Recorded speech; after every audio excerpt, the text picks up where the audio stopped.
Bismillahirrahmanirrahim. Assalamualaikum warahmatullahi wabarakatuh.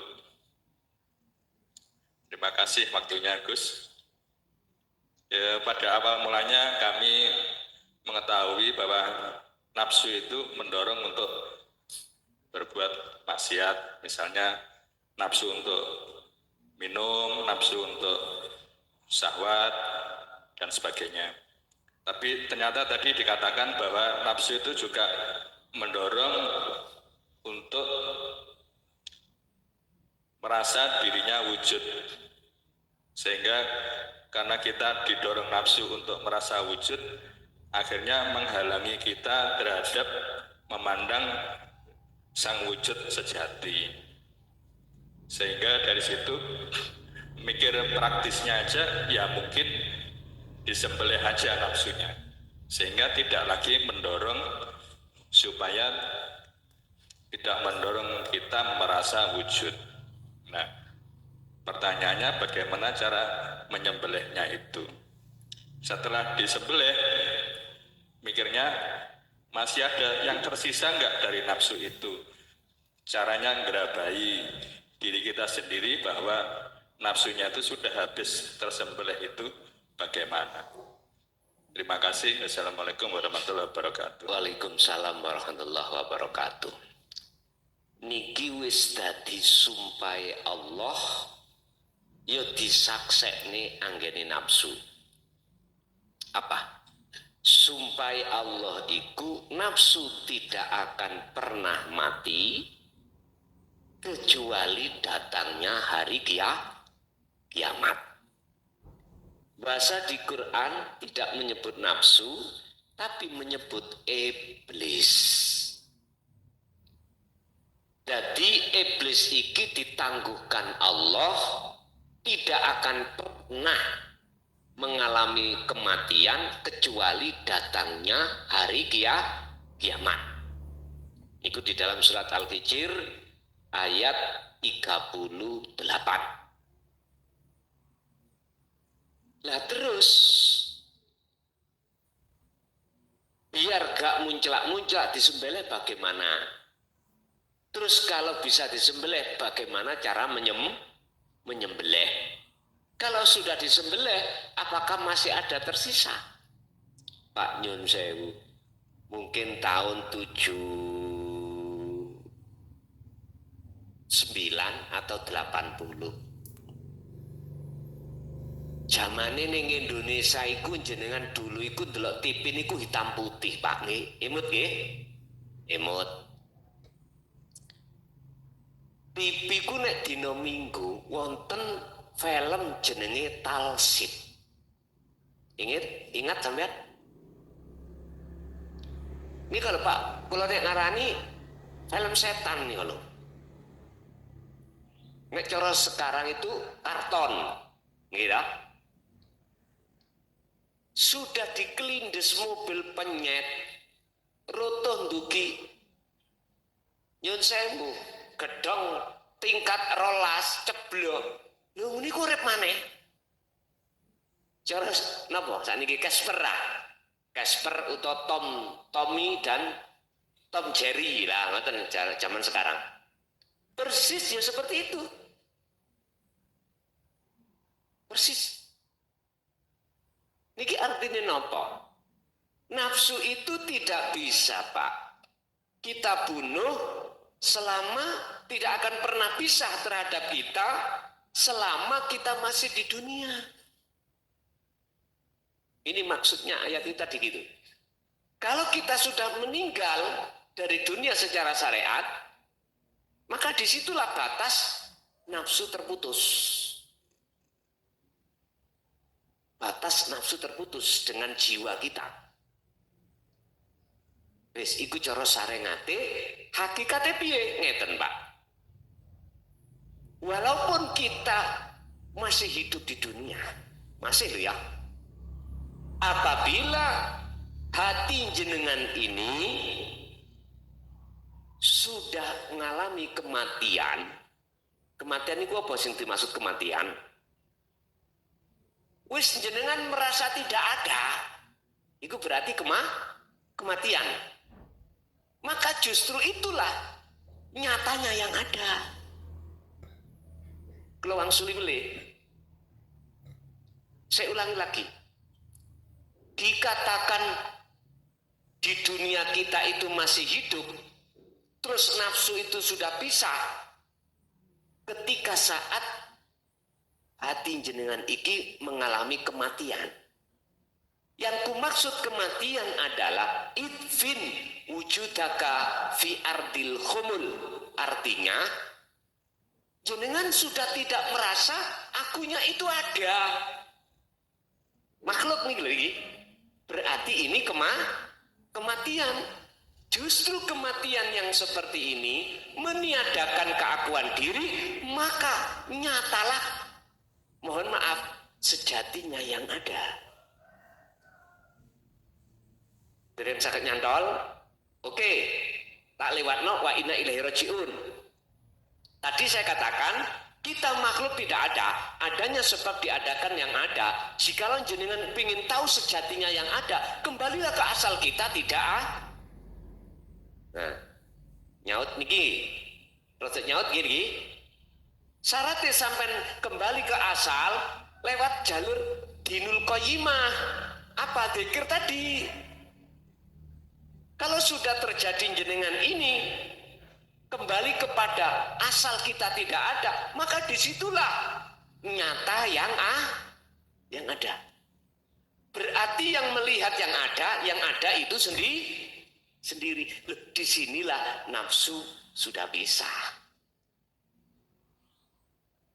Ingat dalam surah Yunus, kalau nggak salah ayat berapa niku kula lupa. Dawuh Allah ngeten. Wa ma ubarri'u nafsi inna nafsa la amratu bisu. Kalau enggak Yunus ya Yusuf. Wa ma ubarri'u, saya tidak pernah mengatakan aku itu sudah bebas dari nafsu. Enggak. Artinya apa? Selama kita masih merasa ada, selama itu nafsu itu enggak akan pernah bisa lepas. Ingat apa maksudnya nafsu? Wa ma ubari'u nafsi inna nafsa la amaratu bisu, mendorong dirimu untuk berbuat jahat. Bentuk kejahatan ini lalai terhadap Allah. Gak sadar. Kalau semua itu sumber saka Gusti Allah gak sadar. Karena aku ini sing kuat makhluk itu tadi. Bahasa sederhana saya dari pertanyaan ini adalah nafsu itu bisa kita jinakan,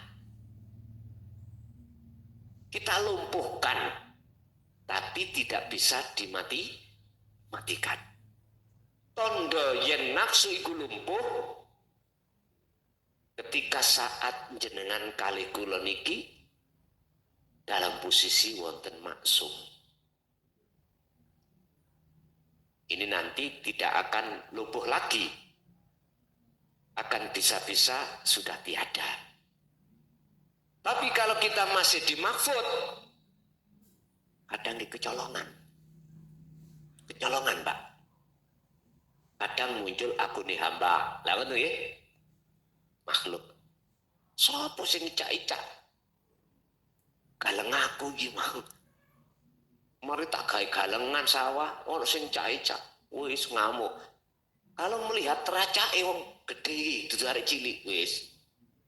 Isine hati kita adalah makhluk. Lho kadang-kadang ngoten terus Gusti Allah narik nanggone keaslian kita, nanggone kefitrahan marep nang Allah, langsung ning ati, ya Allah, aku khilaf. Lah ngoten nggih.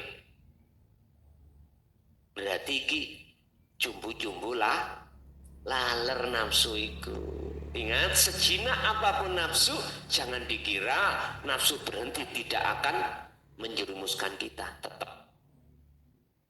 Mungkin saged dipelajari jenengan iki duweni ingon-ingon binatang buas. Jinakno apa? Harimau. Apa? Sing buas niku napa, Pak? Wis pokoke ular. Jangan dikira jinaknya itu nggak nyerang sampai suatu saat. Saya itu punya yang namanya ingon-ingon kuda, Pak. Saya angkat jinak sudah. Tapi saya katakan jinak suatu saat itu ngerutuhno kula. Lho nggih, ping 3 kula dhisik dirutuhno, Pak. Masalah. Loh, berarti sejinak-jinak kuda suatu saat dia akan nyelentik terhadap kita. Padahal tiap hari kita kasih makan dan sebagainya. Anjing loh Pak, kadang-kadang lagi gitu ya. Anjing kalau sudah jinak pada kita sebab kita kasih makan, lu jangan dia dikira itu jinak selamanya. Kadang-kadang nyerang. Begitulah. Ibaratnya nafsu kados ngoten, kecuali jenengan sudah ditaruh Allah di dalam makom prakok utawa makom maksum, ngene iki pun faktulu anfusakum. Udah. Biasanya wong seperti ini, Pak, orang seperti ini. Ada 2 macam. Siji, wong iku gak gelem gembul wong. Wong iki nggak mau bersosialisasi terhadap orang lain. Bahkan istri, anak pun ditinggalkan. Padahal punya rumah. Entah geser ke belakang, entah. Wis pokoknya nggak bisa diajak komunikasi. Ada yang seperti ini. Sebetulnya bisa diajak komunikasi, tapi nggak mau. Yang kedua, ada seseorang itu masih bersosialisasi. Bisa diajak ngomong, masih campur dengan masyarakat. Tapi hatinya sudah tidak mau campur terhadap selain Allah. Loh ini loh Pak. Yang dibawa titel Kanjeng Nabi niku akhirnya dikasih 4 sifat. Sidik, fatona, tablek, amanah. Akhirnya takzirud dunya, hubbus syahawah, kebiarin dunia, itu tidak bisa menghalangi, mempengaruhi hati beliau. Susah pun Allah, senang pun Allah. Hati, tapi gak diucap. Dan ini lebih berat, coro momongane, apa momongane, apa? Menjaganya daripada sing pertama tadi. Sudah tidak bersosialisasi terhadap orang lain. Ya enten Pak, wis gak gembul wong, pengaruh ya kate akeh. Dituki wong wedok ya moh. Iya. Jenengan kali kula beda. Wis sak wulan mboten nutuk ngene wis kayal-kayal sampean. Biasae wong lanang. Bon. Dan itu proses kita masing-masing Pak. Menurut kami tidak ada yang salah. Semua itu proses kita masing-masing. Yang menjadi pertanyaannya adalah kita diproses Allah lewat jalan mana, itu urusan Allah. Sing penting satu yang harus jenengan ketahui. Fakotistam sakabil urwatil wuthqa lam fisomalah. Yang namanya kuncine urip, miftahul jannah, jadi wong syariat. Kuncine nuju musyahadah pekap. Terus itulah zikir. Mekap.